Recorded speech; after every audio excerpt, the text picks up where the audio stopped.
In the fall of 2003, Carlos Bledsoe, a bright and young freshman from a middle-class family out of Memphis, Tennessee, enrolled at Tennessee State University in Nashville. 6 years later, he was in prison, charged with the murder of Army PFC William Long in Little Rock, Arkansas. This was the first homegrown Islamic terrorist attack in the United States. I don't think it was murder, because murder is when a person kills another person without justified reason.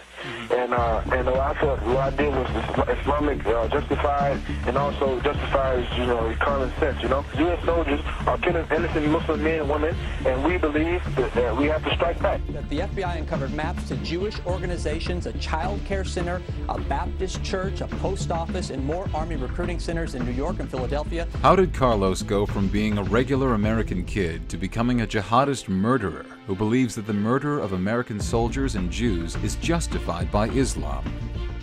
According to Carlos's father, Melvin Bledsoe, Carlos became involved with radical Islamic activities while at TSU and started learning about Islam at a local mosque. He got involved going to a mosque in Nashville called the Islamic Center of Nashville. And to me, this is where I have learned that a lot of this teaching maybe, I think they call them scholars, that will teach you about the religion Islam. This place may be something that I need a lot more looking at by the American government. I think so. Americans for Peace and Tolerance has investigated the ideology being preached at the Islamic Center of Nashville, or ICN as it's known, and on 2 campuses in the area, Tennessee State University and Vanderbilt University. Everything reported in this video is easily available from public sources. That it hasn't been reported earlier is reflective of the failure of Nashville's media and civic leadership. They have simply not addressed the dangerous and ongoing trend of radicalization within Nashville's traditionally moderate Muslim community. While Carlos was studying in Nashville, an Islamic proselytizing group called Olive Tree Education Foundation, operated by the leaders of the ICN Mosque, was offering classes on Islam at his university. According to its website, from 1999 to 2004, Olive Tree provided over 400 hours of instruction to more than 300 students at TSU. If we believe in this God called Allah, He tells us what to do. This is a very important aspect of Islam. He tells us what to do. Olive Tree has promoted itself around Nashville as a peaceful outreach group, which promotes a moderate version of Islam. But a quick scan of the group's website archives from several years ago shows that some of its suggested Islamic scholars were anything but moderate. Olive Tree's website links included works by Anwar AlAwlaki, the radical American-educated Yemeni cleric and al-Qaeda leader who, wanted by the American government, fled to Yemen in 2007. Since then, Awlaki has had a direct hand in planning the attempted Christmas Day 2009 airplane bombing, had communicated by email with the 2009 Fort Hood jihadist murderer, and also had inspired the 2010 Times Square attempted bomber. America wants to destroy the Islam that was revealed to the Prophet Muhammad. My message to the Muslims in general, and to those in the Arabian Peninsula in particular, is that we should participate in this jihad against America.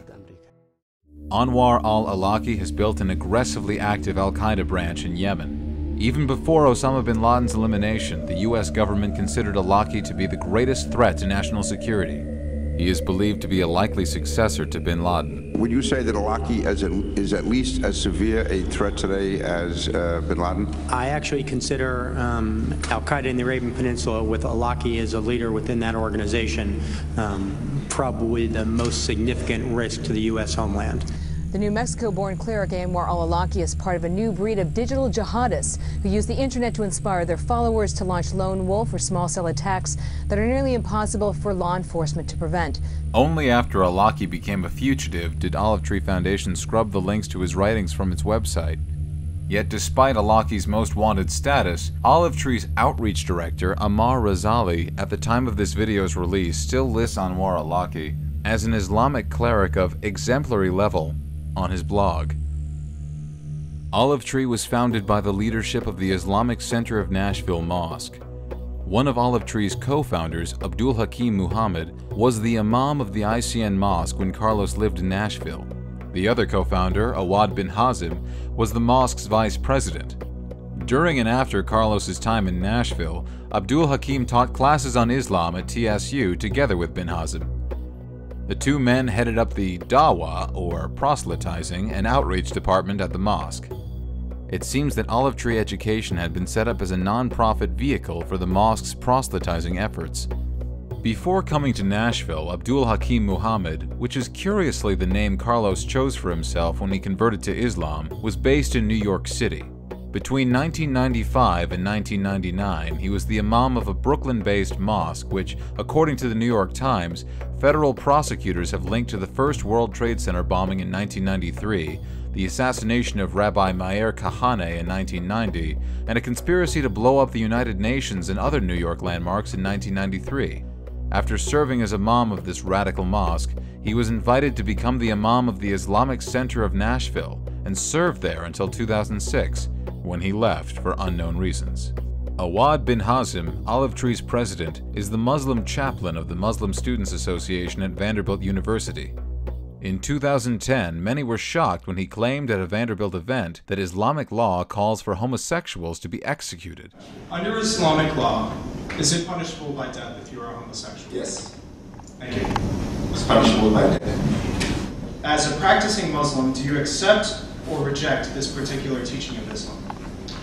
Well, the question of rejecting and accepting teachings of Islam, really, I don't have a choice as a Muslim to accept or reject teachings. I go with what Islam teaches.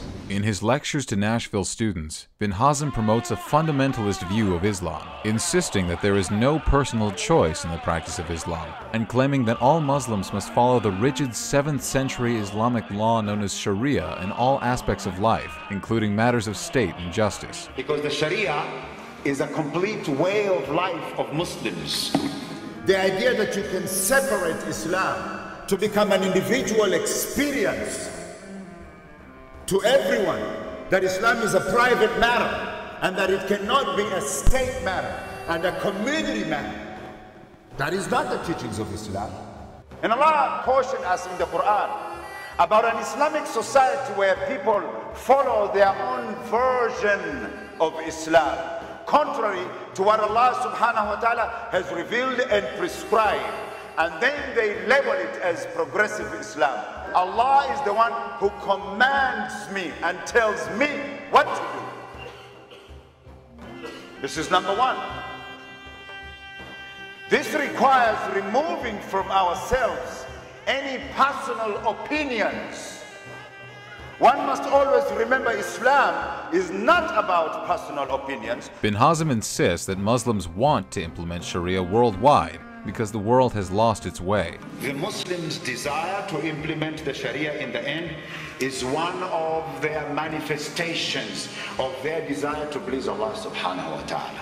And who can deny us that when the world is so lost and far away from the path of God? While promoting Sharia and Islamic law to Nashville Muslims, bin Hazim often rails against Western civilization and secular society, which he claims is incompatible with Islam. In its original sense, Muslims have a problem with westernization.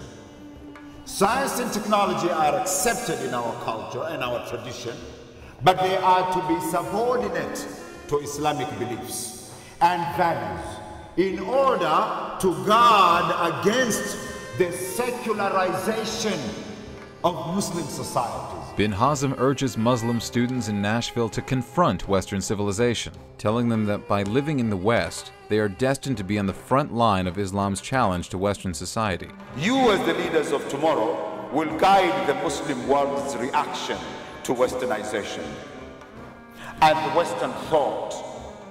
Your reaction to that, by you living in the West, you are not necessarily removed from that responsibility, because this is where the engagement and really the encounter is taking place. You, all of you, squarely, whether you want it or not. Unfortunately, it's already been determined. It is difficult to understand how university officials can permit this kind of radical fundamentalist preaching under the guise of higher education. Perhaps more astoundingly, bin Hazm is respected around Nashville as an interfaith activist despite his radical ideology. He is particularly embraced by self-described progressive Jewish religious leaders. Rabbi Cleel Rose of the conservative West End synagogue often dialogues with bin Hazm and has sent children from his synagogue to bin Hazm's ICN Mosque. When meeting with Jews and Christians, bin Hazm seeks to stress the kinship of Islam to the people of the book, claiming that Muslims believe in both the Torah and the Gospel. But behind closed doors, bin Hazm disparages Jewish and Christian religious texts. When Muslims say they believe in the Injil, the Gospel, and they believe in the Torah, and they believe in the Psalms, they qualify that. They believe that there has been a change in the text of the Torah and the Gospels. And Muslims regard this to be a deliberate change by corrupt priests of the time. Therefore, originality was lost. Authenticity was lost. Those who followed the Torah distorted it, and so the corrupt rabbis and priests of the time and so on, right? They distorted the word of God and eliminated the original Hebrew and Aramaic version of the scriptures. Bin Hazm's professed interfaith goodwill seems to not extend to conservative Jews and Christians. He is taken to wearing a badge proclaiming that the religious right is neither. Ironically, considering bin Hazm's support of Islamic theocracy, the badge is made by Americans United for Separation of Church and State. Some of the things bin Hazm has taught to young Nashville Muslims border on the bizarre. For the most part, not many people are aware of the Native Americans, their contact with Islam that began over 1,000 years ago. African Muslims, we know, traveled up the Mississippi. The early Muslims that came before Columbus, that went up the Mississippi, they made contact with the native people. And the native people who were living in these areas were the Iroquois, the Cherokee Nation, the Algonquin tribes. These were Indian tribes. And they mixed with these tribes. They intermarried with these tribes. Any serious historian would laugh at bin Hazm's myths. Bin Hazm continues to enjoy unfettered access to the Vanderbilt University campus and classrooms, where he continues to radicalize Nashville's Muslim students.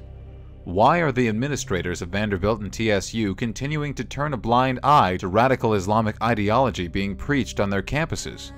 Why are Nashville's self-described progressive rabbis allowing Olive Tree to have access to their synagogue members' children? Most Nashvillians are unaware of the extremist ideology being preached in the ICN Mosque.